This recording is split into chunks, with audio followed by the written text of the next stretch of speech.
All right. How's everybody doing?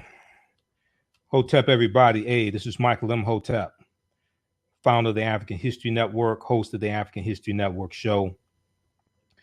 We're doing a special broadcast, two things to cover. You had a breaking news story. Washington Post, New York Times. Washington Post broke this story. New York Times picked it up also. NBCnews.com is reporting it as well. This is a news story involving Donald Trump and Russia. Okay. And Donald Trump, according to the Washington Post, has revealed highly sensitive information to the Russian diplomat, the Russian foreign minister in their Oval Office meeting last week. Okay. This came after a day after he fired FBI Director James Comey. Okay. This is a breaking news story. The Washington Post broke this story. They posted this article 5:01 p.m. Eastern Standard Time, May 15th. Okay. And in the article, I got an email alert. I was laying down to take a nap because I had to teach a class tonight. So we're going to talk about this. And also we're going to talk about Attorney General Jeff Sessions and the war on drugs he just redeclared on Friday. And then we're going to do a quick preview of an online class that I teach dealing with how Richard Nixon's war on drugs was a war on the African American community, because we're teaching that class tonight, about 8 p.m. Eastern Standard Time when I get finished with this broadcast. So I was laying down about to take a nap because I had to teach this class tonight, and I got this email from Washington Post. Revealed highly classified information to Russian diplomats in their Oval Office meeting last week. So he met with the Russian diplomats last week Wednesday. Okay. And he met with Foreign Minister Sergei Lavrov and Russian ambassador to the U.S., Sergei Kislyak. Now, remember, they did not allow American media in there, did not allow American cameras, anything like that. They had one Russian news outlet that had cameras in there. They let them bring their cameras in. American media, they were not allowed to be in there. Okay, not allowed to take pictures. So the Washington Post reports President Trump's disclosure jeopardized a critical source of intelligence on the Islamic State and an information sharing arrangement considered so sensitive that details have been withheld from allies and tightly restricted, even within the U.S., even within the U.S. government. Current and former U.S. officials said.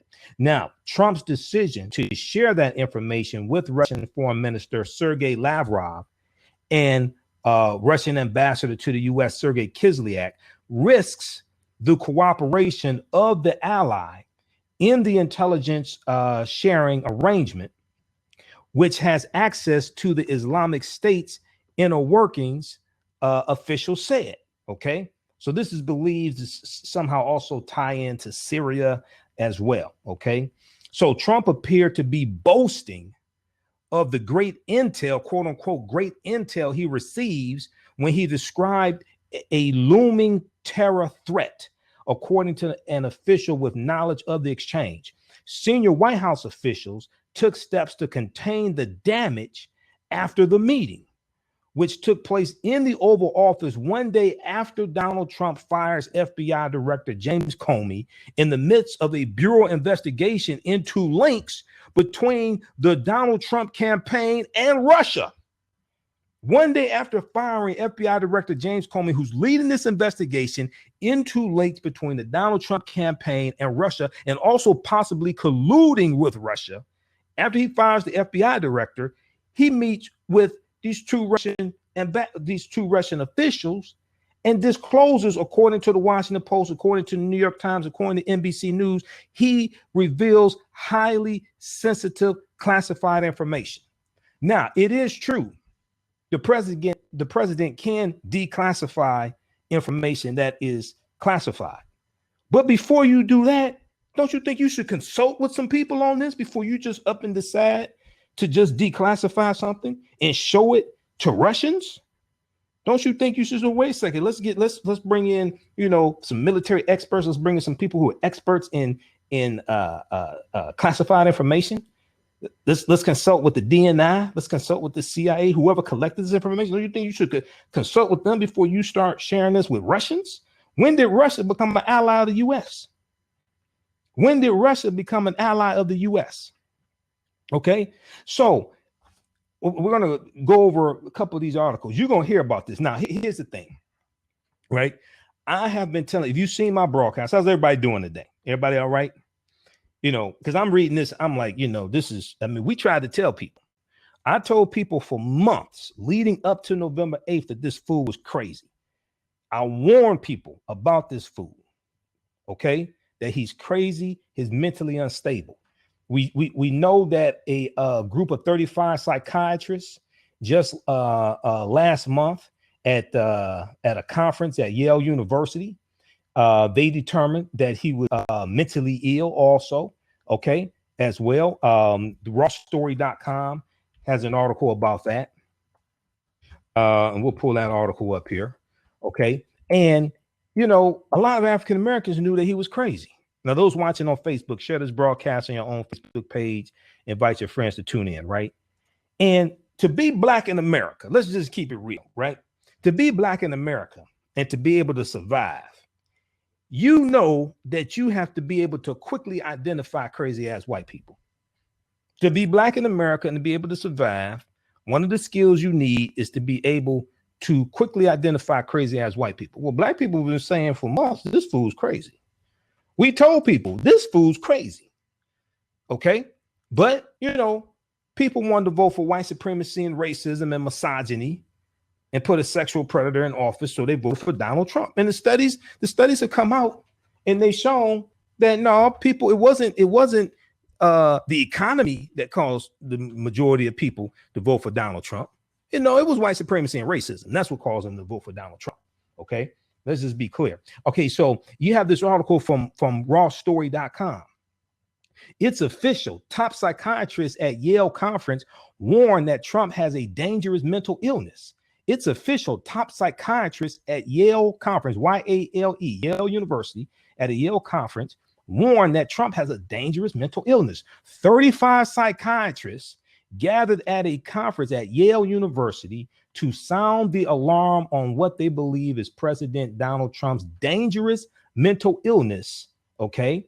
And the psychiatrists met at Yale's School of Medicine a few weeks ago on a Thursday to talk about Donald Trump's mental health, which they warned was frighteningly unstable. Now, this fool was talking about Hillary Clinton and classified information. Hillary Clinton may have been sloppy with some classified information. She didn't turn stuff over to the Russians. This fool revealed stuff to the Russians in the Oval Office of the White House. And we tried to warn y'all, but people want to vote for white supremacy and racism, and look at what they got you. Look at what's happening now. So if we look at the story, so the Washington Post broke this story, right? And we'll go to some of your comments here in just a minute. How's everybody doing tonight? How's everybody doing? Okay. And also we're going to talk about what happened a little bit on Friday with Jeff Sessions. And this is an example how elections have consequences. This is a perfect example of how elections have consequences and what we warn people about. Okay. And people wanted to talk about this and that and but this and Haiti that and all this other stuff. And I was very clear. I said, look, what you do, I said, you go to Donald Trump's website, his campaign website, read his 13 policies. You go to Hillary Clinton's website, read her 36 policies. You line up their policies with what your issues are, what your concerns are, and see who's going to create the best environment for you to push your agenda the furthest and get the most accomplished. And voter suppression played a big part in this. We know voter suppression drove down the African-American vote by 7%. There's studies out now showing this. The Pew Research Center showed this. We'll talk about this some in class tonight, because the voter suppression ties right into all this ties together. The voter suppression trying to drive down the African-American vote. Then Attorney General Jeff Sessions last Friday redeclaring the war on drugs. which is going to increase the U.S. prison population after it dropped to its lowest point of 1.53 million at the end of December 2015 under President Obama. The U.S. prison population right now is at its lowest point in about 20 years. So all of this is tied together. So we just posted the link there. It says register here if you want to register for tonight's class. How Richard Nixon's war on drugs was a war on the African-American community. Because we're going to deal with a more depth what happened Friday to redeclaring the war on drugs, how this ties into Richard Nixon's war on drugs. It's a 6-hour online course. It's 3 sessions. It's on Mondays. It's normally 7 p.m. to 9 p.m. Tonight is 8 p.m. to 10 p.m. because I have to cover this breaking news story. All the sessions are recorded. So if you miss anything, you can go back and watch it over and over again. The class is only $15. As soon as you register, you can watch last week's class and other bonus content. Okay. All right. So register for that. And tonight's class is going to be off the hook. Information I have to share with you all tonight. Okay. So if you look at the story from the Washington Post, right? Trump revealed highly sensitive classified information to Russian foreign minister and ambassador. President Trump revealed highly classified information to the Russian foreign minister and ambassador in a White House meeting last week. This happened last Wednesday. So last Wednesday, we'll give you the date because I like to deal with specificity. That was May 10th. Okay. May 10th, Wednesday of last week. All right. This was one day after he fired FBI Director James Comey. How's everybody doing tonight, this evening? Okay. How's everybody doing? All right. Special broadcast, breaking news story. Oops, Britney Spears had that song. Oops, I did it again. Oops, this fool done did it again. Okay. All right. So according to current and former U.S. officials who said Trump's disclosure jeopardized a critical source of intelligence on the Islamic State. Now, the information the president relayed had been provided by a U.S. partner through an intelligence sharing arrangement considered so sensitive that details have been withheld from allies and tightly restricted even within the U.S. government, officials said. The partner had not given the United States permission. Listen to this, okay?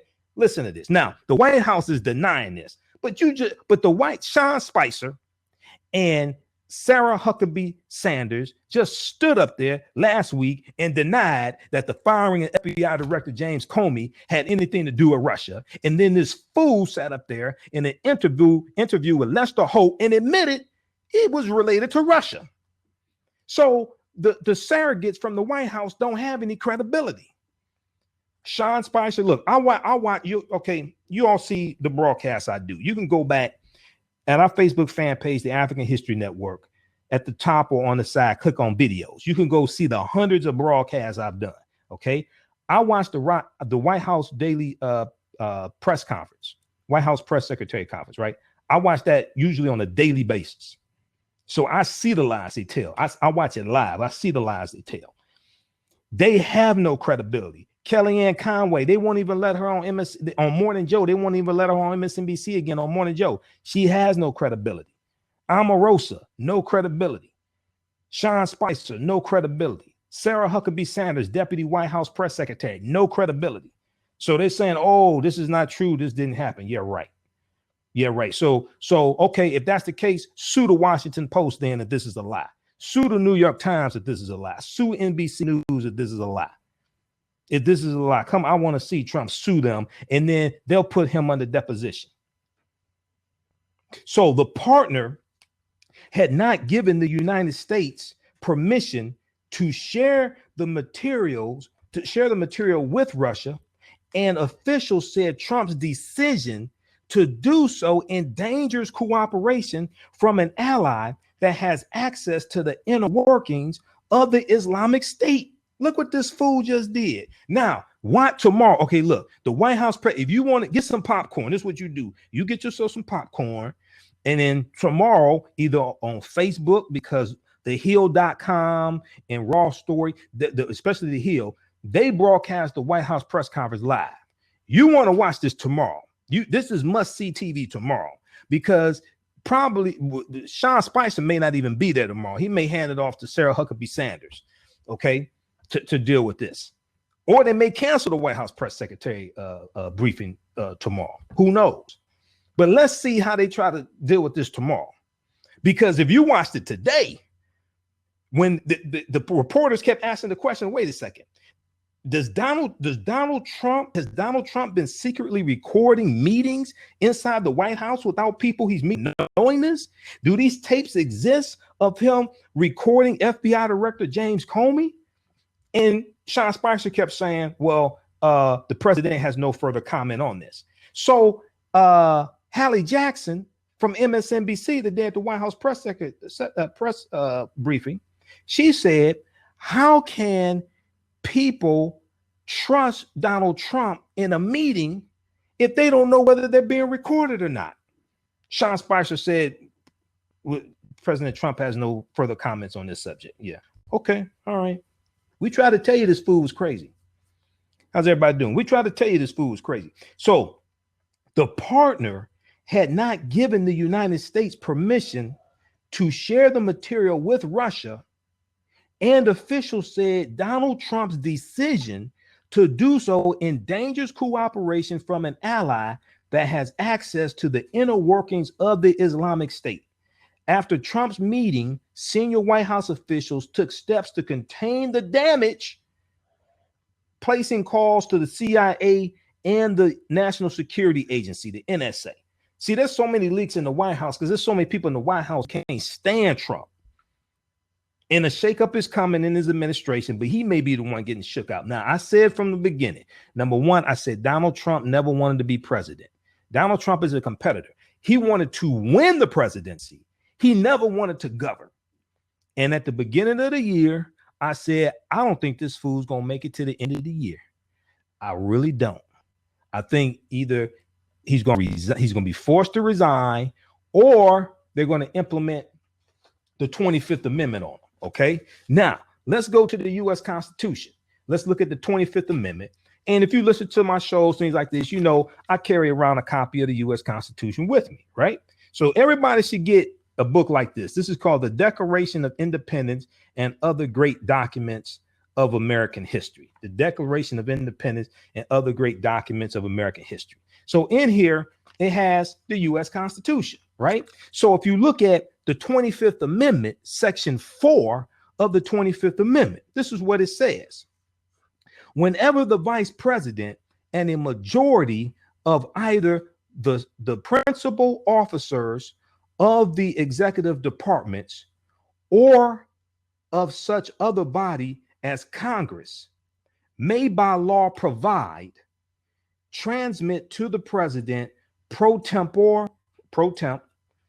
of the Senate and the Speaker of the House of Representatives their written declaration that the president is unable to discharge the powers and duties of his office, the vice president shall immediately assume the powers and duties of the office as acting president. Thereafter, so let me just back up. So what it's saying is, if the president, for any reason, becomes unable to fulfill his duties, he may have to go in for surgery. He may be unconscious. He may be terminally ill. He may be a damn fool like Trump. Okay.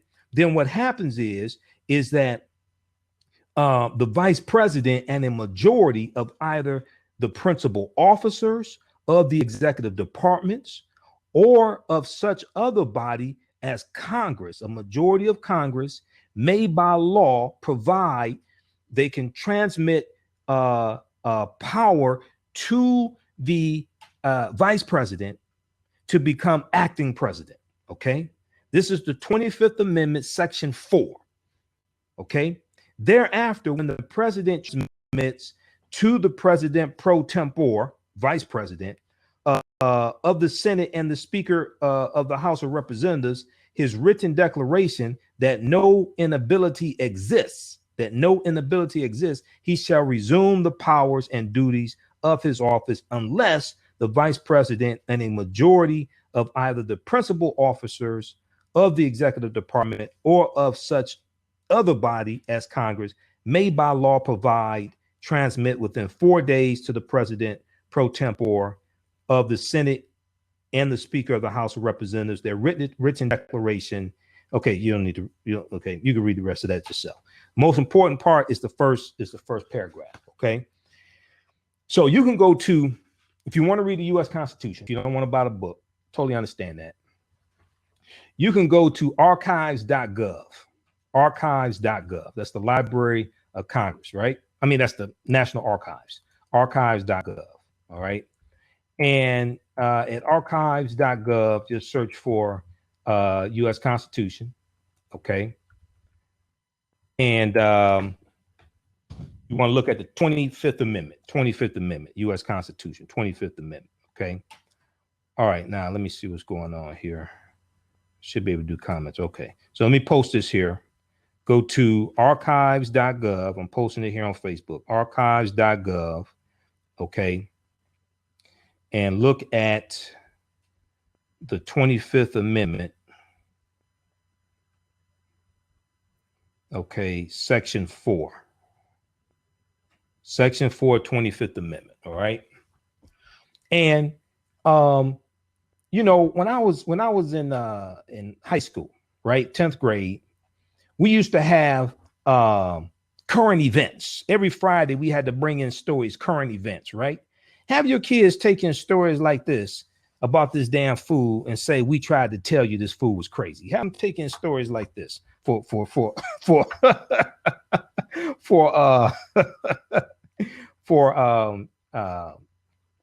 current events. Okay.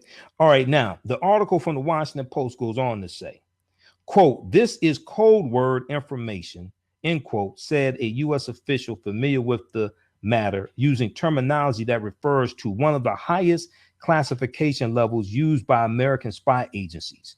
Trump, quote, revealed more information to the Russian ambassador than we have shared with our own allies, end quote. This is what this fool did last Wednesday. And he did. And if you remember, they didn't allow any U.S. media there. U.S. media were not allowed to take pictures, anything like that. I don't even think they asked questions from U.S. media. Okay. Let me repeat this here. This is from the article from the Washington Post. Name of the article: Trump revealed highly classified information to Russian foreign minister and ambassador. Okay. Now, during the campaign, he was talking about how Hillary Clinton was totally unqualified to be president. She didn't handle classified information properly. She was sloppy with classified information, but she didn't turn over classified information to the Russians. She didn't do that. Okay. Now, Carol McGurdy on Facebook said Pence is an entirely different and dangerous replacement. Oh, yeah, Pence is dangerous. But the difference is that Pence knows that there is a huge opposition movement galvanized against the administration. And personally, I think Pence is guilty by association. So that huge movement that's galvanized against the administration is not going to disappear, because people are going to realize, wait a second, Pence is dirty also. See, Pence knew that Mike Flynn was dirty. Okay, he tried to play innocent, like he didn't know. He was caught by surprise. No, fool, you knew. He knew that Mike Flynn was dirty. Okay, Pence knows a lot more than he's trying to make people seem like he knows. He comes off as aloof, and you know he's such an innocent guy. No, this fool knew also. Okay.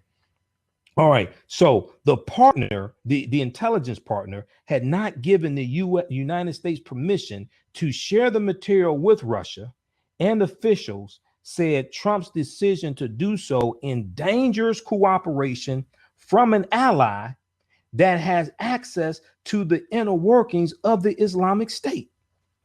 After Trump's meeting, senior White House officials took steps to contain the damage. They knew this fool just did it. They knew he just stepped in it. They placed calls to the CIA and National Security Agency. Okay. Now, the revelation comes as so let me continue. This is code word information, said a U.S. Official familiar with the matter, using terminology that refers to one of the highest classification levels used by American spy agencies. Trump, quote, revealed more information to the Russian ambassador than we have shared with our own allies. I thought Trump was supposed to be so smart. I thought he was supposed to be the grand poobah, the big papa. the great negotiator, the great businessman. I thought he was supposed to be so smart. The revelation comes as the president faces rising legal and political pressure on multiple Russia-related fronts. The revelation comes as the president faces rising legal and political pressure on multiple Russia-related fronts. Okay. It's bad enough that Sean Spicer got lampooned this past Saturday by Melissa McCarthy on MSN on Saturday Night Live on NBC. That's bad enough. Okay. Now Sean Spicer is gonna have to go out here and defend this nonsense tomorrow at the White House press secretary conference, White House daily briefing. Personally, I think Sean Spicer will probably quit very soon. I think he's gonna quit very soon. He doesn't need this. He can go back to doing whatever he was doing before this. You know, he was in the I think communications director for the Republican National Convention. Okay. Or Republican National Party. Now, the revelation comes as the president faces rising legal and political pressure on multiple Russia-related fronts. Okay. Watch the Rachel Maddow show on MSNBC, 9 p.m. Eastern Standard Time. When you're not enrolled in, when you're not in our class live, watch the Rachel Maddow show, because Rachel Maddow has been tearing his ass up. Okay, tearing Trump's ass up every night. So last week, Trump fired FBI Director James Comey in the midst of a bureau investigation into possible links between the Trump campaign and Moscow. Trump's subsequent admission that his decision was driven by, quote unquote, this Russia thing was seen by critics as attempted obstruction of justice. Okay. But then this fool went on Twitter, and from many accounts, it appears he tried to intimidate a potential witness, James Comey, trying to threaten James Comey with tapes that may or may not exist. That appears to be trying to intimidate a witness or a potential witness. Okay. I mean, this dude right here, man, you know, African Americans, we tried to tell white America wanted to vote for white supremacy and racism. Okay, let's go to some of your comments, and then I'm going to get to this information with Jeff Sessions. Now, did you hear about what happened last Friday with Jeff Sessions redeclaring a war on drugs all over again, which is a war on the African American community? And this is what we're talking about in tonight's class. Okay, how's everybody doing tonight or this evening? How's everybody doing? I'm Michael Imhotep, founder of the African History Network, host of the African History Network show on 9:10 a.m. the Superstation. I'm a talk show host, researcher, lecturer, and writer. Who needs me to post the information for tonight's class again? Because it's starting up in a few minutes. We'll start up in about a half hour for tonight's class. To register for the class, we're dealing with Richard Nixon's war on drugs was a war on the African American community. Richard Nixon's war on drugs was a war on the African American community. If you need me to post a link again, let me know. All right, Tasia, how you doing? Don Gray, how's everybody doing tonight or this evening? Keep saying night. It's not nighttime. It's still, the sun's still out. It's daylight outside. I don't know why I keep saying nighttime. Maybe because I got to bed. What time did I get to bed? It's about 6 in the morning, about 6:30, because Tom Joyner was on when I finally got to bed this morning. Because I did my radio show last night on 9:10 a.m. the Superstation. So I got off the air at 11 p.m. Then I had to drive home. And I had to take a 5-hour energy to be able to do the show because I wasn't going to make it. And I didn't get to bed till about 6 in the morning. TheNation.com has an article from May 8th, 2017. Economic anxiety didn't make people vote Trump. Racism did. Economic anxiety did not make people vote for Donald Trump. Racism did. New data provided compelling answer to this vexing question. Okay. The driving force was white supremacy and racism, a backlash to 2 terms of President Barack Obama, all this stuff. It wasn't the economy. That wasn't the driving force. No, they voted for white supremacy and racism, trying to preserve genetic white survival. because many Europeans think they're being overran by undocumented immigrants, quote unquote, and Hispanics, Mexicans, all different types of things like this. All right. Okay. So Tyrone. Okay. So we just posted the link there. Did I just post the link? We just posted the link there. Let me post it again because we had some other comments. Okay. Here's the link so you can register for tonight's class. Class is only $15. It's a 3-session course, meets for 2 hours, about 2 hours. And as soon as you register, you can watch last week's course also. We do the classes live. You can ask questions during the course. You can tune in from around the world, smartphone, laptop, tablet, and all the sessions are recorded. Anything you miss, you can go back and watch it over and over again. This course is Richard Nixon's War on Drugs, is a war on the African-American community. Okay, somebody said, what happened to the broadcast? Now, we should still be on live because we're on live on my end. We should still be on live. It's back on? Okay. Everything should be working. I'm paying this high-ass Comcast bill for high-speed internet. Got the fastest internet. Everything should be working fine. All right. Okay. So we're going to deal with let's turn screen share on. We're going to deal with the war on drugs because the war on drugs ties into a number of different things. It ties into the Trump administration. It ties into, and I warn people about this, it ties into the suppression of the African-American vote. And we have the studies out now that show the impact that voter suppression had on African-Americans. We see that 137 million Americans voted in the 2016 election, but the turnout for African Americans was the lowest it's been in 20 years. Okay, the turnout for African Americans was the lowest it has been in 20 years. Okay, and let's turn this on here. So let me see. Let me show you the presentation. Let's do this again. Screen share. And that was largely due to two things happened. See, all this stuff is interrelated and interconnected. And this is what I explain to people. Two main ways to understand politics. Okay, two main ways to understand politics. Politics is the legal distribution of scarce wealth, power, and resources. Politics is the legal distribution of scarce wealth, power, and resources. And politics is the writing of laws, statutes, ordinances, amendments, and treaties, their adoption, interpretation, and enforcement. Okay, two main ways to understand politics. Okay, this is very important. This is what a lot of us miss. We get caught up in personality. We get caught up in the way we feel, things like this. All right. Two main ways to understand politics, because all this connects to Donald Trump. This connects to the war on drugs. This connects to the Attorney General Jeff Sessions. This connects to the voter suppression that took place. Two main ways to understand politics. Number one, the legal distribution of scarce wealth, power, and resources. Number two, the writing of laws, statutes, ordinances, amendments, and treaties, their adoption, interpretation, and enforcement. The writing of laws, statutes, ordinances, amendments, and treaties, their adoption, interpretation, and enforcement. Okay. All right. So, and in the class, we do a slide presentation. We have video clips, articles, all this information. Okay.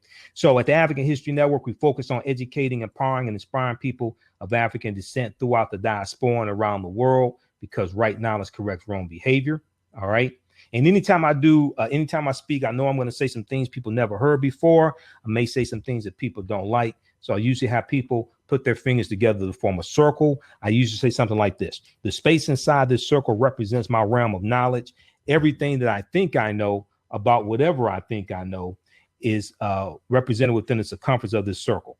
I must keep in mind that there's still things to know that exist outside the circumference of my own awareness. So the reason why I say this is because oftentimes when people hear something that contradicts what they believe or what they've been taught or what they think they know, they automatically reject it without doing any research to determine the validity of the new information that they're learning. And at the same time, they usually don't use that same level of scrutiny to analyze, critique, or reevaluate what it is they believe or what they think they know. So just because you know everything that you know about what you know does not mean you know everything there is to know about what you know. There's still things that exist outside the circumference of your own awareness. All right. So in this course, we deal with in this online course, it's a 3-week online course, about 2 hours each. It's about 6 hours. We deal with the history of the war on drugs. We deal with Richard Nixon's war on drugs, which he declared June 17th, 1971 in front of Congress. It was all based upon a lie.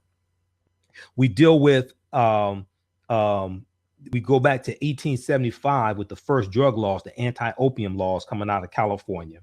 We deal with why marijuana was made illegal, because marijuana was legal in this country for all practical purposes up until about 1937. And hemp was a commodity. I mean, hemp was a crop that was commissioned by some of the colonies to be grown. Okay. So what happened was when people of color started using these drugs, then it became a problem. Opium was legal. Okay. Marijuana was legal. Cocaine was legal. It became a problem when people of color started using these drugs, and people got scared, especially, you know, African-American men, Hispanic men, things like this. With cocaine, you know, they're wondering, okay, they were afraid that black men high on cocaine will rape white women and they would have superhuman strength, so that police officers would have to start carrying a 45 caliber handgun because a 38 wasn't powerful enough to stop a Negro high on cocaine. Okay. So when you look at the history of the drug laws, it wasn't the drug itself. It was who started using the drugs that caused laws to be created. And then they're going to disproportionately enforce these laws against people of color, non-Europeans. All right. So one of the things I explain to people is that we've been at war for at least 500 years. We can go back to 1492. Columbus set sail on his 4 voyages, August 3rd, 1492, on the Nina, the Pinta, and the Santa Maria. And Columbus and his 4 voyages lays the foundation for slavery, racism, capitalism, the exploitation of indigenous people. And he opens up the so-called New World to other European powers to come in and exploit these new lands, subjugate the people, enslave them, set up plantations, extract wealth, gold and silver, things like this from the land, send this wealth back to Europe to rebuild Europe that's coming out of the dark ages and trying to rebuild after losing between 1/4 to 1/3 of their population. Okay. Because of the Black Death, the bubonic plague that hits in spurts from 1347 to 1400 AD. Okay, so this is what's going on. This is why you have to understand the chronology of history. And we go deep into this in the class that I teach, Ancient Kemet, the Moors, and the Ma'afa, understanding the transatlantic slave trade, what they didn't teach you in school, understanding the transatlantic slave trade, what they didn't teach you in school. Okay, that's another class I teach. We do that on Fridays, 7 p.m. to 9 p.m. Eastern Standard Time. Ancient Kemet, the Moors, and the Ma'afa, understanding the transatlantic slave trade, what they didn't teach you in school.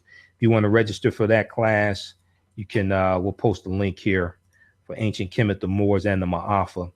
And as soon as you register, you can watch the first 2 classes, about 4 hours of class that we've already recorded. You can watch, and then there's bonus content also. That class is only $40. That's a 5-week, 10-hour course that meets on Friday, 7 p.m. to 9 p.m. Eastern Standard Time. Ancient Kemet, the Moors, and the Ma'afa, understanding the transatlantic slave trade, what they didn't teach you in school. And then we also have a bundle pack of my classes.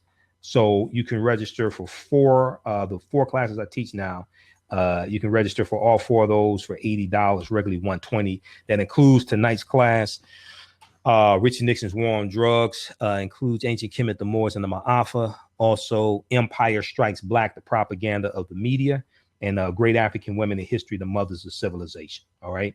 So we just posted those links. If you need me to post the information again, let me know. Okay. Because you don't want to miss tonight's class. All right. So as I explained to people, the war against African people never ended. It didn't end with the end of the Civil War, June 2nd, 1865. It didn't end with the 13th Amendment, which was ratified December 6th, 1865. It was adopted December 18th, 1865.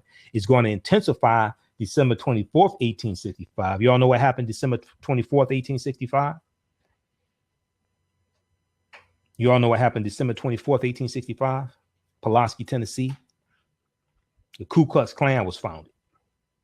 Ku Klux Klan was founded right after slavery ended. And it was a fraternal organization founded by ex-Confederate soldiers to terrorize African Americans, but also Republicans. They terrorized Republicans because these were Democrats, right? And the South was where the Democratic Party was heavy. The plantation owners, things like this. These were Democrats, and they persecuted Jews as well. Okay, the Ku Klux Klan, but their main target were African Americans. We see Richard Nixon's war on drugs declared June 17th, 1971, based upon a lie. We see Ronald Reagan declare his war on drugs in 1982. We also deal with the crime bill in 1994, September 13th, 1994. And we separate a lot of fact from fiction with the crime bill, because a lot of people don't know that Joe Biden, Senator Joe Biden, who became vice president, Senator Joe Biden was the chief architect and main sponsor of the crime bill. The 1994 crime bill, people call the Clinton crime bill. Joe Biden was the chief architect and main sponsor of the crime bill. He was the one that wrote that. He spent 6 years working on that crime bill. Clinton signed it his second year in office. Clinton signed that crime bill September 13th, 1994. He took the oath of office January 20th, 1993.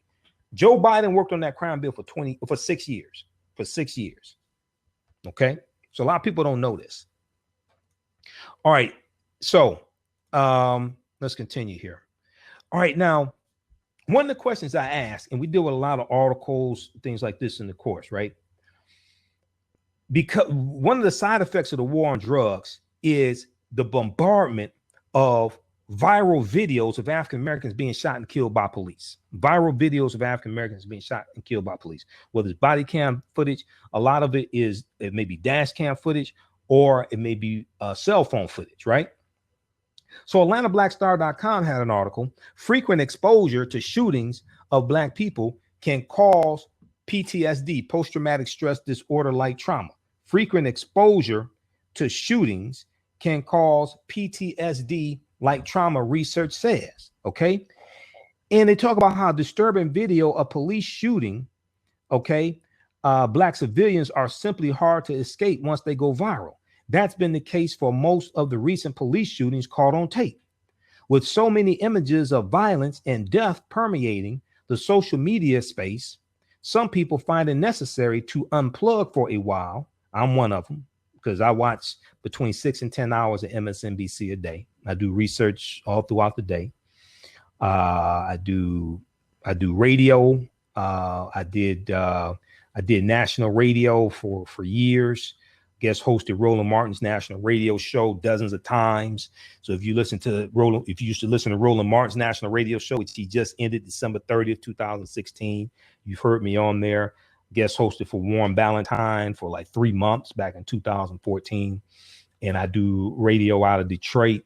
I do lectures, write articles, all this stuff. So I do research throughout the day. Okay. So I find myself having to unplug, watch Sanford and Son or Malcolm and Eddie or some other stuff, you know. Okay, so mental health experts think that's not such a bad idea to unplug for a while. According to recent research, frequent exposure to videos and images of Black people being shot and killed can have ill, long-lasting effects on Black mental health, okay? Because seeing these viral videos over and over again of African-American people being killed by police can cause post-traumatic stress disorder-like trauma for African Americans. Many of us are dealing with these side effects. Okay. So I asked the question. This question. First of all, when you study the data, there are more white people killed each year by police officers than African Americans. If you look at Fatal Force from the Washington Post, Fatal Force, this tracks how many people are killed each year by the police. They break it down by a month, show you day by day, breaking down by race. There are more white people killed each year by police than African Americans. Where are the videos of the white people being shot and killed by police? Where are they? We don't see them go viral. We don't see them on MSNBC and CNN and Fox. We see African Americans being shot and killed by police. Where's the body cam footage? Where's the dash cam footage? Where's the cell phone footage? Are we to believe that African Americans are the only ones who know how to use the cell phone feature, or the video camera feature on our smartphones? Is this what we're supposed to believe? Are we to believe that the dash cam video stops working when white people are shot and killed by police? We know that there are more white people shot and killed by police each year than African Americans. So why don't they show their videos over and over and over again, traumatizing white people like they do African Americans in the media? Why is that? Because what happens is when it's shown to us over and over again, so we see Alton Sterling, we see Philando Castile, we see Terrence Crutcher, okay, we see Keith Lamont Scott shot, and these people shot over and over again. It traumatizes African Americans, and it traumatizes us to white supremacy as well.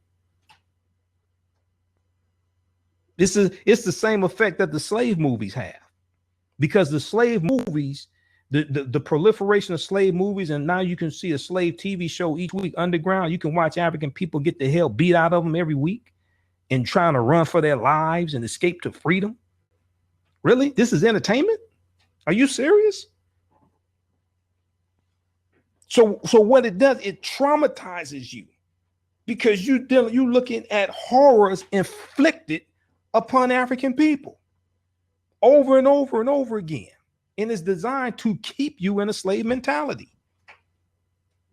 I know John Legend meant well with the underground TV show, things like that. I know he meant well, but no, we don't need to see 12 Years a Slave every week. No. Okay. I mean, we didn't need a Roots TV show. The miniseries was enough. We don't need a Roots TV show. Okay. All right.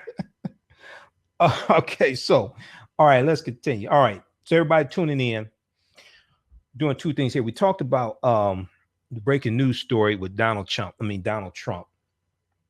And this fool revealing highly classified information to Russian diplomats last Wednesday at the White House. Russian Foreign Minister Sergei Lavrov and Russian ambassador to the U.S., Sergei Kislyak.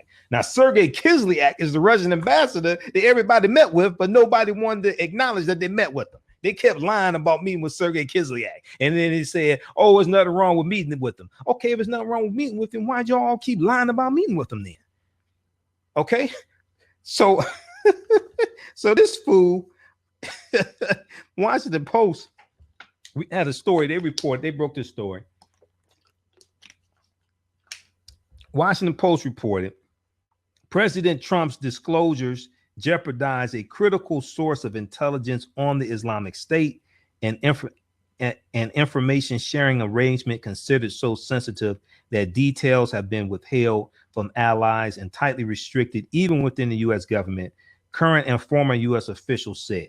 Okay, Trump's decision to share that information with Russian Foreign Minister Sergei Lavrov and Ambassador Sergei Kislyak risks the cooperation of the ally in the intelligence sharing arrangement, which has access to the Islamic State's inner workings, officials said. Okay, so you can check out this article. We have it posted on our fan page, the African History Network. Trump revealed highly classified information to Russian Foreign Minister and Ambassador. Okay, that's from the Washington Post. And then now we're doing an overview of an online course that I teach. It's a 3-week, 6-hour online course called, this one is Richard Nixon's War on Drugs and the War on the African-American Community. Richard Nixon's War on Drugs and the War on the African-American Community. We deal with the history of the war on drugs. We deal with Nixon's War on Drugs. He declared June 17th, 1971. And it was a war on the African-American community. And then we deal with Attorney General Jeff Sessions, because last Friday, he just redeclared the war on the African-American community. We're going to deal with that in class tonight. So class is going to start about 8:30 p.m. Eastern Standard Time tonight at the start. Okay. So we just post a link. You can register. This class is only $15. If you miss any of it, it's all recorded. You can go back and watch it over and over again. When the class is live, you can ask questions in class also. I want to just look at the Washington Post story, see if they have any updates and look at the story from New York Times.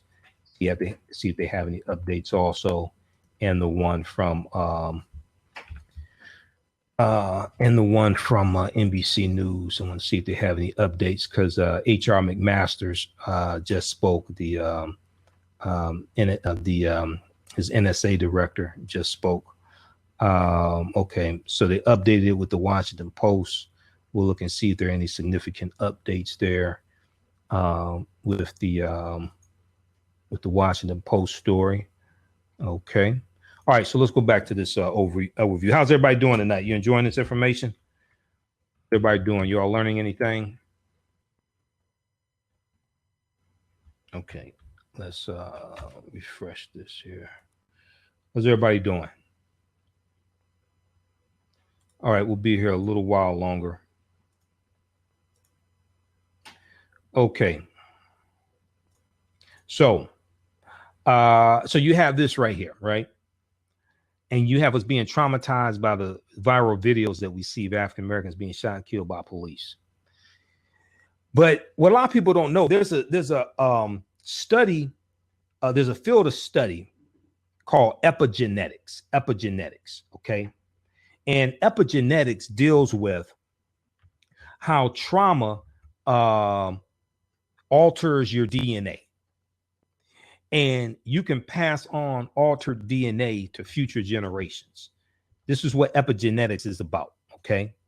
And Dr. Rachel Yehuda is a leader in the field of epigenetics, okay?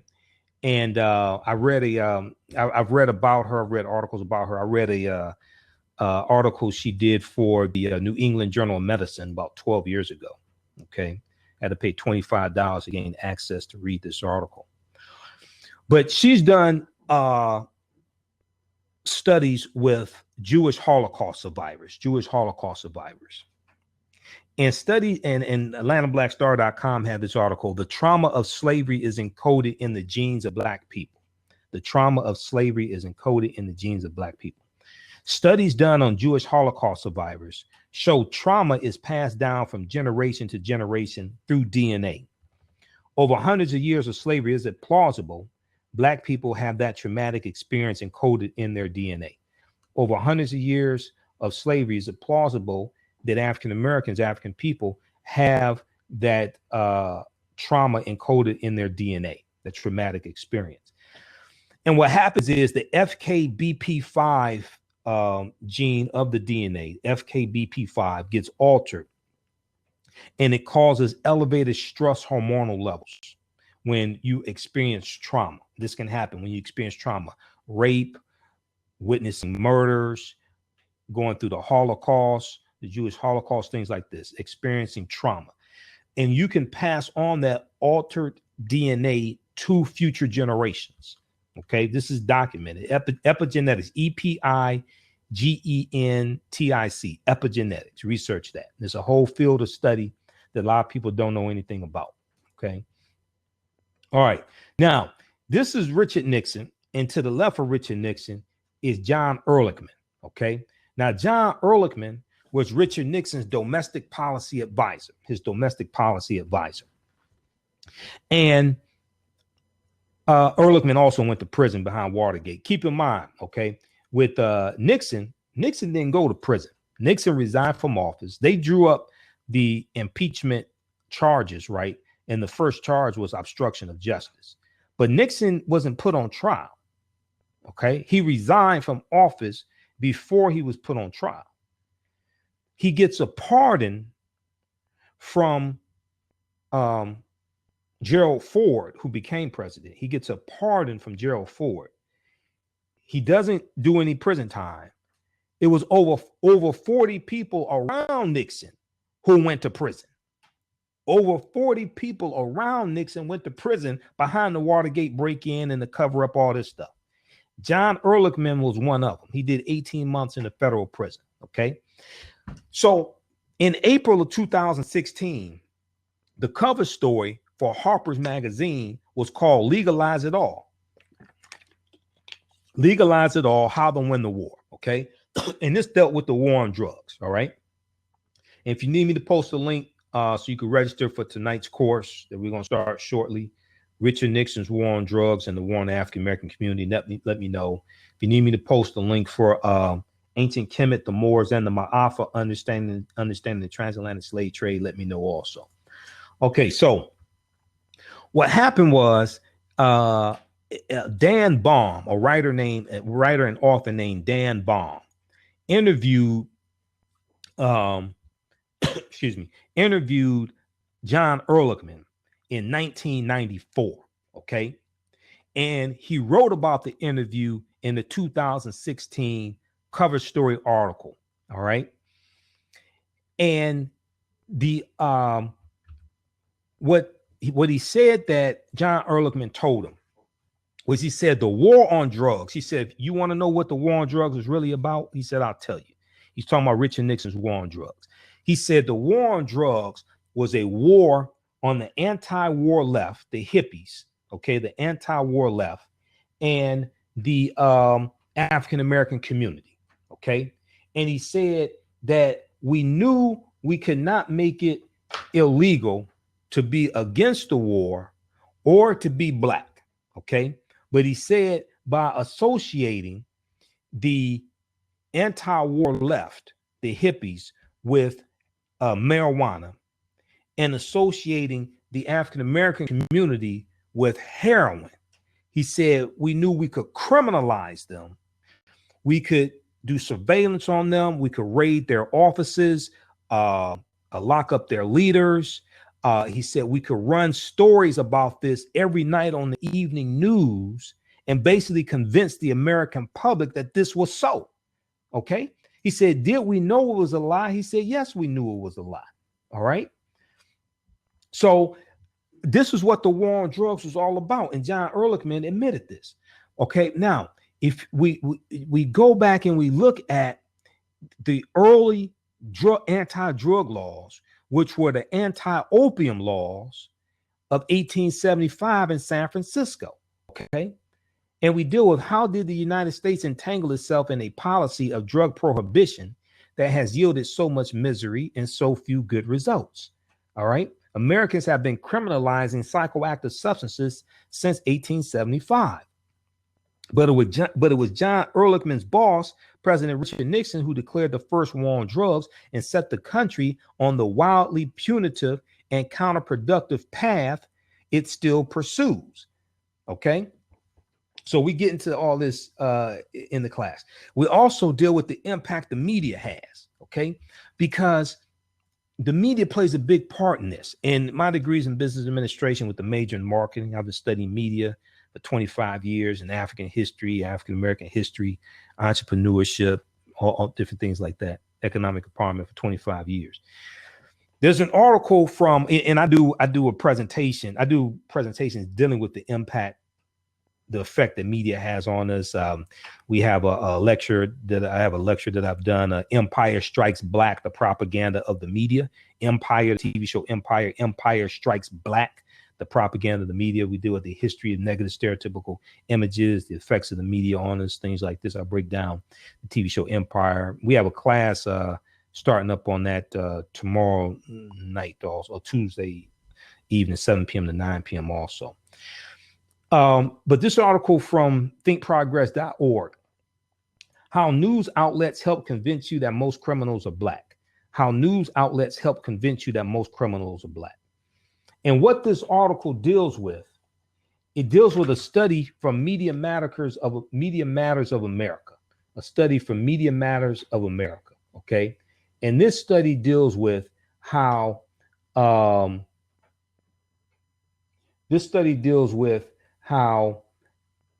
was a nationwide study, okay, and it looked at local news stories, okay, like the local news stations. It looked at stories from local news stations, okay, and they found that African Americans were disproportionately represented as the perpetrators in stories about crime and things like this.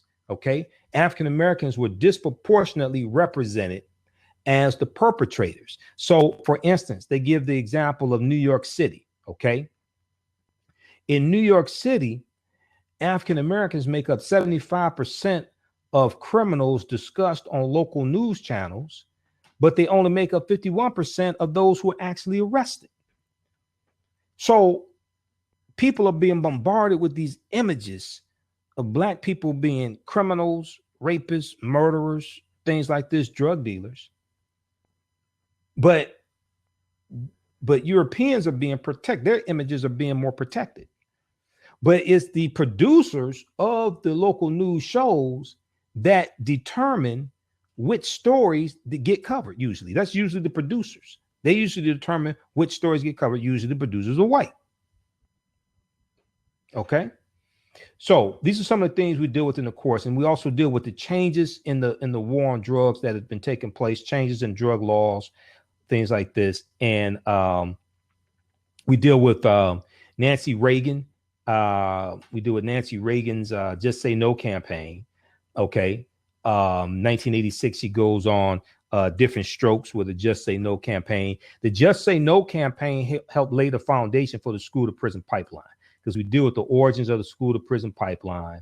And the Just Say No campaign succeeded at bringing police officers in classrooms where Black and Latino kids are far more likely to be arrested at school for various types of offenses. Okay, they're going to disproportionately arrest African American and Hispanic students.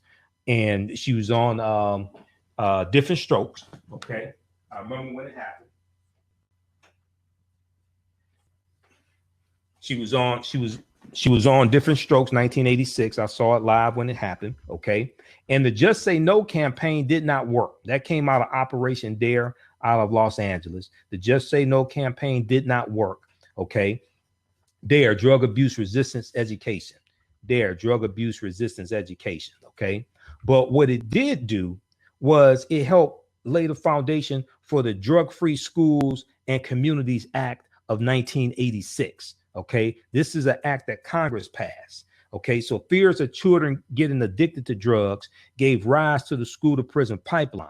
Shortly after First Lady Nancy Reagan launched her Just Say No campaign, Congress passed the Drug-Free Schools and Communities Act in 1986, mandating zero tolerance for any drugs or alcohol found on public school grounds. That brought police officers into schools. Those officers then started arresting students not only for drug possession, but also minor school code infractions such as throwing Skittles or violating dress code. Okay, this was the foundation of the school to prison pipeline. And it came out, it was in 1986, and it came out of the Just Say No campaign. So we deal with a history of drug laws and how these laws were disproportionately enforced among people of color, especially African Americans. We tie this right into what's going on today with Donald Trump. When he ran, he said he wanted to be the law and order candidate. We see what happened last Friday with Attorney General Jeff Sessions. Did you all hear about Jeff Sessions redeclaring the war on drugs last Friday? Okay. And how's everybody doing? How's everybody doing today? Okay, we were talking about Donald Trump and him revealing classified information to Russian diplomats, and then we're doing an overview of the online class I teach, Richard Nixon's War on Drugs and the War on African American Community. So we're going to start up about 8:30 p.m. Eastern Standard Time this evening. If you need me to post a link again. Now, how many people want to register for this class? How many people like this information? You all learning anything? How many people like this information? Just a second. Let me turn on the light here.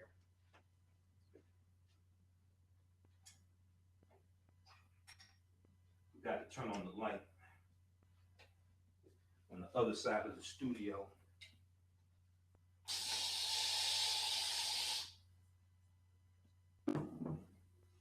Okay. All right, I'm back. You see Malcolm behind me?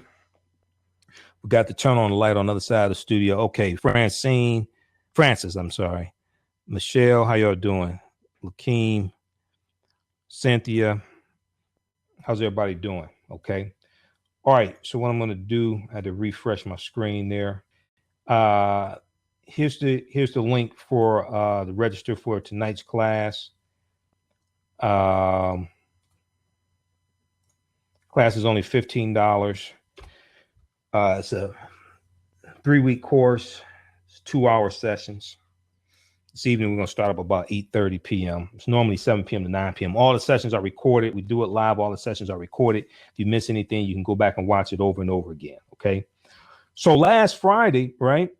Jeff Sessions, May 12th, Washington Post had an article. Sessions directs prosecutors to seek toughest drug charges. Attorney General Jeff Sessions directs prosecutors to seek toughest drug charges. Huffington Post, Jeff Sessions rolls back Obama-era drug sentencing reforms. Jeff Sessions rolls back Obama-era drug sentencing reforms, okay?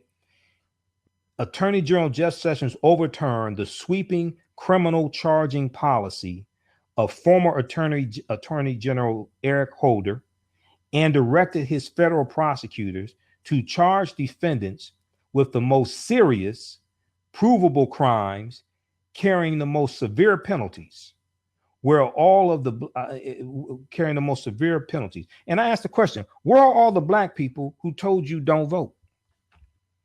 Where are all the black people that told you don't vote? Where are the pseudo scholars? Where are the black rappers that told you don't vote? They just redeclared the war on drugs this past Friday. And I said, if you actually read Donald Trump's policies during the campaign, you could see this coming. If you listen to his speeches, you could see this coming. I saw over 100 speeches that Donald Trump gave during the campaign, over 100. I watch between 6 and 10 hours of MSNBC a day. I do research all throughout the day. Okay. He said he wanted to be the law and order candidate. Attorney General Jeff Sessions instructed federal prosecutors on Friday to take the most aggressive approach possible against federal criminal defendants. Take the most aggressive approach possible against federal criminal defendants. Okay. Now they're talking about nonviolent low-level drug offenders. This is a reversal of a policy under the Obama administration. The policy change will result in lengthier prison sentences for drug offenders and likely reverse a recent drop in the federal prison population. Not only has the federal prison population dropped, but the overall U.S. prison population has dropped. It's the lowest it's been in about 20 years. The U.S. prison population is down to 1.53 million. It's not 2.3 million anymore. No, it's down to 1.53 million. Newsweek.com had a big article about this. Newsweek had a big article about this. December 29th, 2016. Okay. So this is, we have to really study this type of information, because when you have bad information, you make bad decisions. So if you think the prison population is going through the roof, no, it was under the Obama administration, they implemented things to drive down the prison population. But now it's about to go back up under this fool and Jeff Sessions. Okay. Now it's about to go up under this fool and Jeff Sessions. All right. So let me bring this other slide back up for just 1 second here.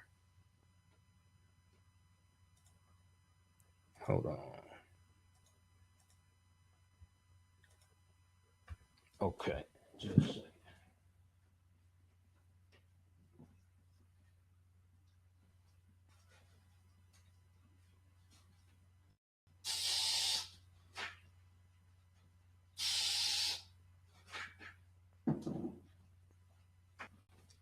Okay. All right. So you have all this going on right now, right? You have all this going on right now. Now, Donald Trump asked the question, what do you have to lose? What do you have to lose? Try something new. Try Trump. Well, this stuff has been tried back in the 80s and 90s. It didn't work then. It's not working now. In a memo dated May 10th, 2017, Attorney General Jeff Sessions wrote federal prosecutors. He wrote federal prosecutors, quote, should charge and pursue the most serious, readily provable offense, end quote, calling that a quote unquote core principle of the Justice Department's charging and sentencing policy. The new policy replaces the approach of the Justice Department during the Obama administration under former Attorney General Eric Holder and Loretta Lynch. They gave federal prosecutors more leeway to decide when it was appropriate to charge crimes that trigger mandatory minimums, which automatically result in set prison terms.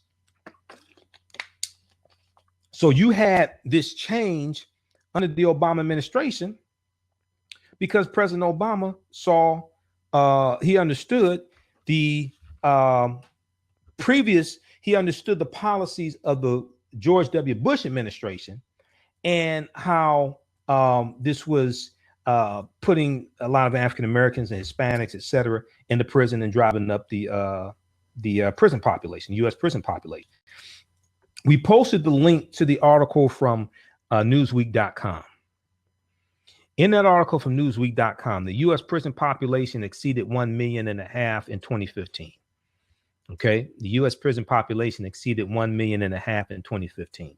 This article is from December 29th, 2016, Newsweek.com. It says the U.S. prison population fell the most in almost 4 decades to 1.53 million inmates in 2015. The U.S. prison population, resulting in the lowest rate of incarceration in a generation. The Department of Justice reported this, okay, late December 2016. The drop has been driven by changes in federal and state corrections policies that include drug treatment programs and the sentencing of fewer nonviolent drug offenders to federal prisons, the department said in its year-end report, okay? So you have a combination of changes in federal state corrections policies that include drug treatment programs and the sentencing of fewer nonviolent drug offenders to federal prison. So what Jeff Sessions is saying to do is for nonviolent drug offenders, pursue the harshest, longest sentences you can against them. This is what he said, okay? And this is, once again, an example of how elections have consequences. And all this stuff is connected. Okay, so we saw that you have voter suppression that took place in the 2016 election. And because the 2016 election was the first presidential election without the full weight of the Voting Rights Act of 1965, because Section 5 of the Voting Rights Act was struck down by the 2013 Supreme Court decision of Shelby County versus Holder, okay, which struck down Section 5 of the Voting Rights Act, which was the pre-clearance.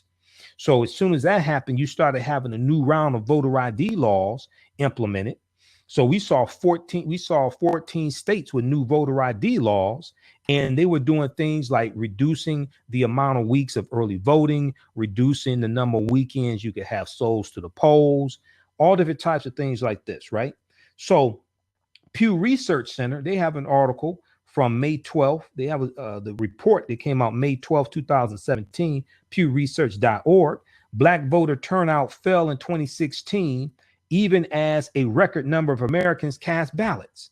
The African-American voter turnout was the lowest it's been in 20 years. But overall, you had a record number of Americans voting in the 2016 election. You had 137.5 million Americans voted in the 2016 presidential election, according to new data. All right. And overall voter turnout defined as the share of adult U.S. citizens who cast ballots was 61.4% in 2016. And it was 63.6% in 2012. But the overall number, that was a percentage, but the overall number was the largest it's ever been, 137.5 million. Okay. But the black voter turnout rate declined for the first time in 20 years in a presidential election, falling to 59.6% in 2016 after reaching a record high of 66.6% in 2012. Now, the 7 percentage point decline from the previous presidential election is the largest on record for African Americans, the 7 percentage point decline. This was largely due to voter suppression. They talked about it on this past weekend on AM Joanne Reed. This was largely due to voter suppression. We see the article from there was one from thenation.com that talked about Wisconsin. There was one from thenation.com that talked about Wisconsin. And in Wisconsin, we saw that you had the voter suppression in Wisconsin caused 200,000 people to not be able to vote. Caused 200,000 people not be able to vote. And Donald Trump won Wisconsin by about 27,000 votes. Okay. Donald Trump won Wisconsin by about 27,000 votes. And I have articles all over the place here. I'm trying to find an article. I thought I had it in this stack. It was in another stack. I was at the radio station last night and I had that article. So I just want to bring this up here. So the voter suppression was real. So all this stuff is tied together. All of this stuff is tied together. Okay. So the article from The Nation just came out last week. And let me see if I had an article over here somewhere. Put it in one of my stacks. It should be in this stack right here on voter suppression. I don't know why it's not here. And then last week, Thursday, this fool in the White House, Trump, he signs an executive order last Thursday creating a commission aimed at investigating alleged vote fraud. Because this fool claimed that between 3 to 5 million people voted illegally, okay, in the last election. This is why Hillary Clinton won the popular vote. A move that drew swift rebuke from civil liberty groups and liberal lawmakers amid worries the panel's work could seek to justify voter suppression. This is what's going to happen, okay? And Kansas Secretary of State Chris Kobach, who's an immigration hardliner and strict voter identification law advocate, he's made vice chair. This guy has been successfully sued 4 times for implementing voter suppression because this guy was the one who was using the cross-check system, saying that Leroy Johnson in Detroit and Leroy Johnson in Ohio or Cleveland, Ohio are the same people and that they're trying to vote twice. So let's strike them from the voter rolls. This is what happened in the last election. AtlantaBlackStar.com has an article, how to get rid of 7 million African-American and Latino votes without anyone noticing. How to get rid of 7 million African-American and Latino votes without noticing. Okay. This was the cross-check system. Okay. So this is why I explained to people, this is the voter registration cross-check program. Okay. And Chris Kobach was behind this. All right. This is why I explained to people, you have to understand what's going on. We have to mobilize, organize. I explained to people, we had to, in this past election, I'm looking at the voter suppression taking place. I'm looking at the voter suppression taking place. I'm reading the studies leading up to the election. And this is why I said we had to have a massive amount of African Americans coming out to vote. Okay. And because Trump won Michigan, Pennsylvania, and Wisconsin by 78,000 votes. He won Michigan, Pennsylvania, and Wisconsin by 78,000 votes. Okay. And this is why he's president. Yeah, rampant voter suppression. Yes, Russian hacking played a part in it. White supremacy, misogyny, things like this. But I told people, I said, look, if you don't have a massive number of African Americans coming out to vote, Trump is going to be president. And this is what happened. Okay, to overcome the voter suppression, the rampant voter suppression that was taking place. All right. Okay, so people download this document here. What did Trump do? What did Trump do? Now, somebody said it's not about Hillary. No, you're right. It's not about Hillary. It's about us, damn it. It's about us. You vote for people who have policies that are going to best impact your people and create the best environment for you to push your agenda the furthest and get the most accomplished. Now, if you don't have an agenda, well, that's on you. If you don't have an agenda, that's on you. Okay. because every president creates an environment. Every president, they do executive orders, they create an environment for groups to be able to push their agenda the furthest and get policies implemented. Okay. So you look at the policies that they're proposing to see and see whose policies best line up with your agenda. Now, if you don't have an agenda, then you just deal with conspiracy theories and the Rothschilds and all this other BS. You know, all these conspiracy theories become an excuse for Black people not to do a damn thing about their conditions. All these conspiracy theories become an excuse for Black people not to do a damn thing about their conditions, because the people who talk about the conspiracies can't tell you what to do about them. The people who talk about the Illuminati and the Rothschild this and Bilderberg that and all this stuff, they can't tell you what to do about none of that stuff. Then you had conspiracy theorists running around telling Black people that President Obama, because of some fake executive order, was going to suspend or cancel the 2016 election. You had conspiracy theorists running around lying to our people, telling us nonsense. They can never tell you what to do about the problem. They can just come up with conspiracy theories to explain away the issue. They can't tell you how to fight these problems, solve any of them. They can't do none of that. So this is from the Congressional Black Caucus. It's called What Did Trump Do? What did Trump do? The first 100 days. Hashtag Stay Woke list. This deals with the first 100 days of the Donald Trump administration. They have 100 actions in here that took place during the first 100 days of the Donald Trump administration.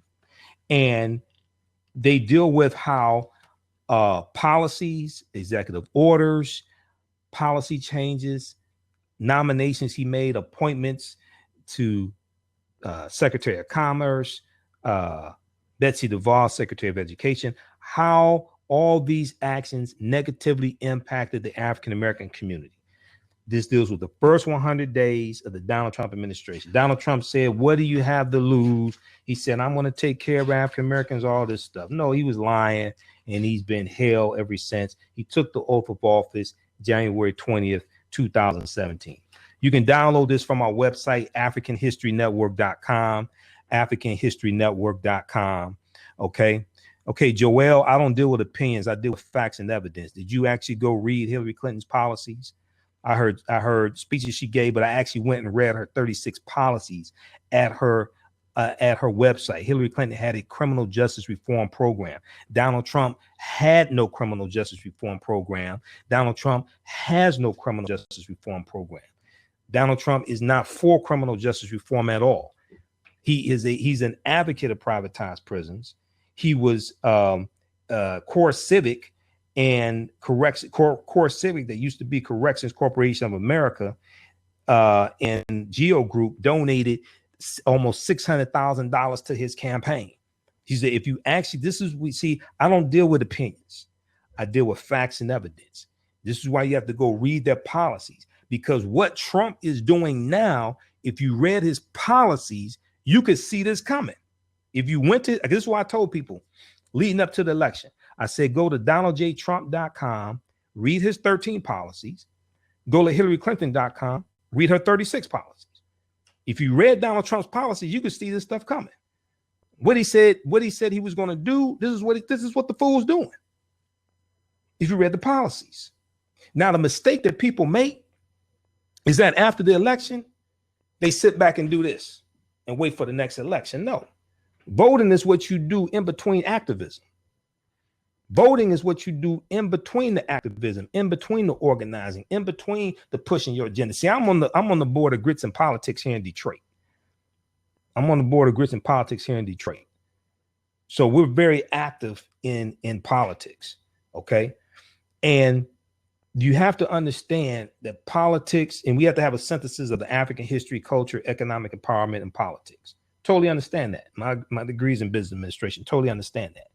But people think voting is the beginning and the end. No, the voting is what you do in between the activism, in between the organizing, in between the pushing your agenda. Because those who organize and push their agendas, they're going to get more than the people who just vote and sit back and don't do anything. We don't understand politics. This is the mistake that we make. Okay. That's not true, Joel. Joel, I wish you actually do some research before you start making these comments. Did you read the document Progress of the African American Community under President Obama?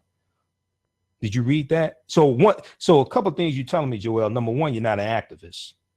Because if you were, you wouldn't say that, because you would know other activists, you understand changes that happen. Okay. See, this is why people really have to do research. You know, when you have bad information, you make bad decisions.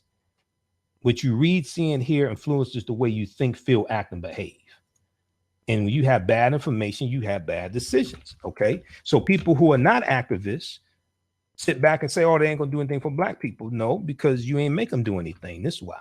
Those who are activists, those who are engaged, those who push agendas, those who work with the members of the House of Representatives and the Senate to write laws, they get things accomplished. The people who don't get things accomplished are the ones who make comments on Facebook like this. Okay, so read this from whitehouse.gov, Progress of the African American Community under the Obama administration. This deals with how policies under President Obama positively impacted the African American community. Now, the people that say, oh, Obama didn't do nothing for black people, they'll never show you this document. Why? Because they ain't read it. This is why they say stupid ass things like they say. This is the problem. We don't do research. We run our damn mouths, don't do research. Did you know that under President Obama, the U.S. prison population dropped to its lowest point in 20 years? You think, did you know that under Obamacare, you got 3 million non-elderly African Americans who now have health care, who didn't already have health care? You know, the number one reason why people file bankruptcy is because of medical bills. You think that's not benefiting African Americans? I mean, come on. We need to do research. We don't do research. We do too much damn talking and don't know what the hell we're talking about. I just posted the link there. ObamaWhiteHouse.archives.gov. Progress of the African American community during the Obama administration. So people who say Obama didn't do this, Obama did do that, these Negroes will never show you this document because number one, they don't know it exists. Two, they didn't read it, because if they actually read it, they wouldn't say this. If you just look at what happened, I just talked about Jeff Sessions reversing policies from the Obama administration. Under the Obama administration, they implemented policies through the Department of Justice to not charge low-level drug offenders with the harshest, longest sentences. This drove down the overall U.S. prison population. Okay, so if Obama didn't do anything, and this came from activism. Now, the people who weren't active don't know what the hell happened because they weren't involved in it. This came from activism. Okay, so how could Jeff Sessions undo policies from President Obama if Obama didn't do anything in the first place? How could Jeff Sessions, I'm waiting on you to respond, Joel. How could Jeff Sessions undo policies from President Obama if Obama didn't do a damn thing in the first place? Maybe you ain't go research what the hell he did. This is why you keep making these stupid ass comments. And this is why you ain't getting nowhere. Maybe you ain't researched what he did before you made these comments. This is why you keep sounding ignorant like this. Maybe if you did some research, you would understand this. Okay, so go ahead. So Joel, go ahead and read what I'll post it again for you. Maybe it went by too fast. Maybe your phone froze up. Maybe you had an internet interruption. We'll post it again for you. Go research this stuff. This isn't even a complete list. Now, what people like that don't acknowledge is that, wait a second, because of changes from policies from President Obama, we have the lowest U.S. prison population in 20 years. Why don't they say that? Thanks, Obama. I disagree with President Obama on some things, but I ain't going to just sit up here and lie on them. That's stupid. Especially when the evidence is here to contradict the lies. I deal with facts and evidence. I don't deal, see, and in the course, you take the online course, you see this, I do research. I don't deal with opinions. I do research. Okay. This is all one file folder right here. This is all one file folder right here. A lot of this stuff is on Jeff Sessions and Donald Trump. This is all one file folder right here. Jeff Sessions, how Jeff Sessions wants to bring back the war on drugs. This stack here deals with the first 100 days of the Donald Trump administration. This deals with progress of the African American community under President Obama. This stack here deals with Bill O'Reilly, and it was an African-American. Talk about activism. Did you know it was an African-American organization that was at the forefront of getting Bill O'Reilly kicked off of Fox News? That was colorchange.org. Negroes that don't do shit don't know shit. That's just the bottom line. Negroes that don't do shit don't know shit. This is what happens. How news outlets help convince you that most criminals are black. So this deals with propaganda of the media. This deals with stuff like trigger bias studies. We deal with this in the course. Trigger bias studies. There's studies that talk about how the way people have been bombarded with images of African Americans, how this influences how quickly they shoot at targets of African Americans. They're called trigger bias studies. There's one article that looked at a summary of 42 different trigger bias studies.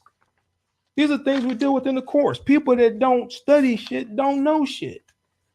Then if you look at the when we look at colorchange.org, right? Colorchange.org is an African-American organization.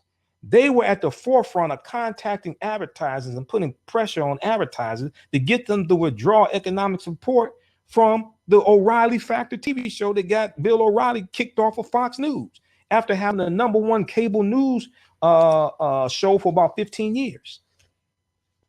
Colorchange.org. This black org helped oust Bill O'Reilly by hitting Fox where it hurts. Okay.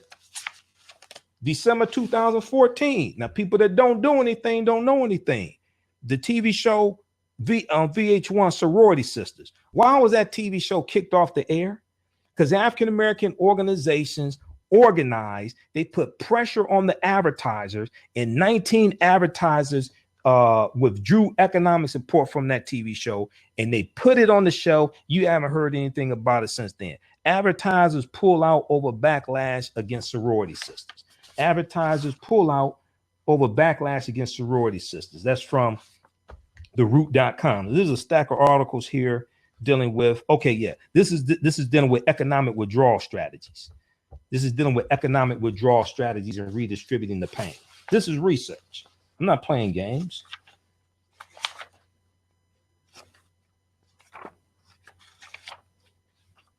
This stuff here deals with how TV affects black boys' self-esteem. TV kills black boys' self-esteem, study says. Okay, this is from this is a study came out in 2012, and the effects of television on African-American youth. Racism is hurting black children. Medical study finds doctors less likely to give painkillers to black children than whites. This deals with stereotypes that are fed to people through the television, and how you have doctors who think, because of stereotypes handed down from generation to generation, that African Americans have a higher pain tolerance than white people. So they're less likely to give painkillers to black children than white children. This is just one stack of articles. I don't even have time to go through all these. I got to teach this course. But it's interesting how people who know the least say the most stupidest things, say the dumbest things. All right. But check out this article here. That's just one file photos. I have file photos all over the office. I got articles. I have about 10,000 articles in my archives. Probably about I don't know, about 2,000 or 3,000 to print it up. Okay, so let me post the link again. Register for this course. We got to start because I got to get out here. I got to get ready to teach this course here tonight. So we're doing Richard Nixon's War on Drug. Tonight I'm teaching the class we're about to teach. Richard Nixon's War on Drugs and the War on the African American Community. Richard Nixon's War on Drugs and the War on the African American Community. Okay, you can register right here. We posted the link. Class is only $15. It's a 3-week course. Originally, it was 2 weeks, 4 hours, but because of the information I have to extend it. So it's going to be 3 weeks. It's on Monday nights. And if you miss any of it, we do it live. You can ask questions during class. You can tune in from smartphone, tablet, computer.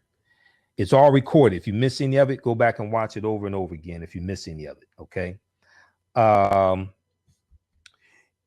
Google Chrome tends to work better than Firefox. Google Chrome tends to work better than Firefox. Okay. So you could register for that class. And then on Fridays, I teach a class, Ancient Kemet, the Moors, and the Ma'afa, understanding the transatlantic slave trade, what they didn't teach you in school. Ancient Kemet, which Kemet's one of the original names for Egypt. Ancient Kemet, the Moors, and the Ma'afa, understanding the transatlantic slave trade, what they didn't teach you in school. Okay. We do that on Fridays. And that deals with thousands of years of history. That's a 5-week course, 7 p.m. to 9 p.m. It's a 5-week course. We'll post a link for that here also. That class is only $40. And if you want me to post a link for the bundle pack, because we have a bundle pack where you can, we have a bundle pack for four of my classes, the 4 classes I teach, 4 online classes. If you want me to post a link for the bundle pack, that bundle pack is only $80. It's 10 hours. You can watch the classes on demand, watch them anywhere in the world.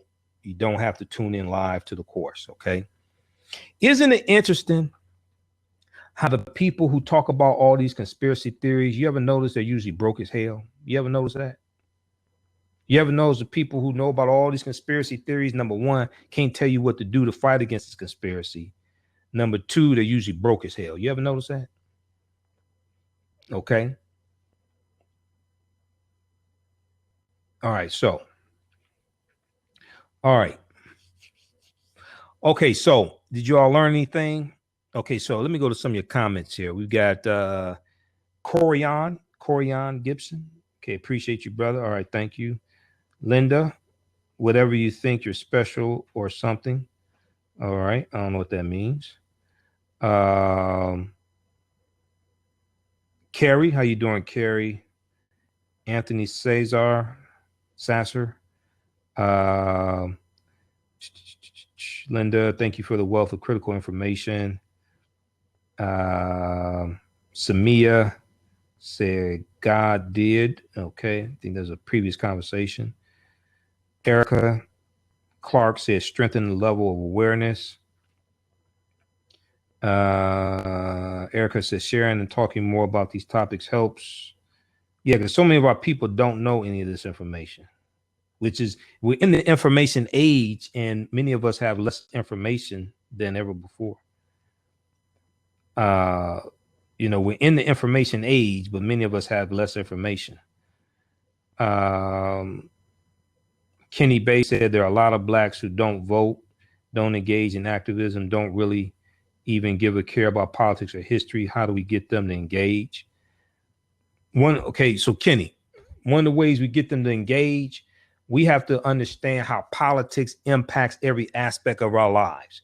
First thing we have to stop doing is spreading all these stupid ass conspiracy theories, because conspiracy theories become an excuse for black people not to do anything about their conditions. So, you really don't have to do anything about Trayvon Martin, protest about it, because he wasn't killed there. He was killed somebody else. He was killed somewhere else, and his body was dragged there. It was a conspiracy. That's what happened. Michael Brown wasn't killed August 9th, 2014. You know, that footage was from June sometime. That footage was from 3 months ago. You know, and he had on different clothing when he was killed, all this stuff. It's a conspiracy. So you don't really have to get involved and fight against this in Ferguson and protest and vote these people out of office, because you 67% of the damn population. How the hell are white people running the city? You 67% of the population. I don't understand that. You have the votes to vote them the hell out of office and run them out of town. I don't understand that. Okay. So you don't have to do anything, because that's a conspiracy. So we have to stop lying with all these stupid ass conspiracy theories, number one. Number two, download this document. Now, you can download this from our website, AfricanHistoryNetwork.com, AfricanHistoryNetwork.com. You can go to cbchouse.gov, cbchouse.gov. This is what did Trump do? What did Trump do the first 100 days? So once again, this document shows the impact to the African-American community that Donald Trump's policies, executive orders, his appointments, nominations have had in the first 100 days. They deal with economics, they deal with education, they deal with HUD, housing and urban development. They talk about his budget proposals. He wants to cut HUD by $6 billion. They talk about crime, justice, and reform, economic development, education, environmental justice. He's rolling back Obama EPA, Environmental Protection Agency policies that are going to pollute the air more. We know that when you start talking about rolling back these regulations, it's going to negatively impact African Americans more because you have more pollution, things like this in our communities. They deal with healthcare, homeland security, housing, and home ownership. The home ownership rate of African Americans is the lowest it's been in decades. It's down to 41.7%. They deal with voting rights, all different types of things like this. They deal with all these issues pertaining to the African American community, and they show you how these policies negatively impacted us. This is a perfect example of how politics and policies impact every aspect of your life. Okay. We have this at our website, AfricanHistoryNetwork.com. You can download it. It's free to download. You can also go to cbc.house.gov, cbc.house.gov, download this document. This is free also. Now, I took these to the printer, got them printed up because I go through and study these. I deal with them on my radio shows and my lectures, things like this. This is the document. This is the agenda that the Congressional Black Caucus presented to Donald Trump March 22nd, 2017, when they met with him. And they met with the Trump administration. It's called We Have a Lot to Lose. We have a lot to lose. Okay. Solutions to advance Black families in the 21st century. We have a lot to lose. Solutions to advance Black families in the 21st century. Okay. And Donald Trump said, what do you have to lose? So what this deals with different issues pertaining to the African American community. They lay out the problems, and then they lay out prescribed solutions backed up by legislation, policies, different things like this. So you can see the correlation between the problem that you're dealing with and how policies positively or negatively impact that condition. Okay. In the conditions that we're dealing with, all the ills that social ills we complain about, the issues in the African American community, a lot of those are the negative side effects of bad policies. A lot of those are the negative side effects of bad policies. Okay. So because civics has been taken out of a lot of our schools, a lot of our people don't understand how politics impacts every aspect of our life, how politics impacts every aspect of our life. Okay. And to those in control is to their benefit if you stay home and don't vote. Donald Trump, after he won, he actually thanked Negroes who stayed at home and didn't vote. He said, your vote was almost as good as the ones who did vote. He actually thanked them for not voting. When you have bad information, you make bad decisions. All right. Okay, guys. So you can register for the class I'm about to teach, Richard Nixon's War on Drugs and the War on the African American Community. We're about to do that, and we just posted the link there for the Friday night's class, Ancient Kemet, the Moors, and the Ma'afa, Understanding the Transatlantic Slave Trade, where they didn't teach you in school. Here's the link for Richard Nixon's War on Drugs. And either one of those links at the top, when you click on it, if you just click on courses at the top, it'll show you the other courses. Okay, let me see. There's yeah, Donald Trump did say that. Somebody posted Donald Trump said that. Yeah, he did say that. He at one of his campaigns, at one of the posts, one of his victory rallies, he thanked the African Americans who didn't vote, who stayed at home. He said, your vote was almost as good as the ones who did vote.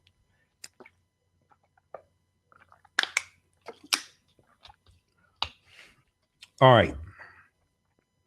We got to get out of here. Share this broadcast on your own Facebook page. Invite your friends to tune in also. I'm Michael Imhotep, founder of the African History Network. We'll see you in class this evening. Remember, at the African History Network, we focus on educating, empowering, and inspiring people of African descent throughout the diaspora and around the world, because right knowledge corrects wrong behavior. It's not over till we win. We'll talk to you next time. Peace.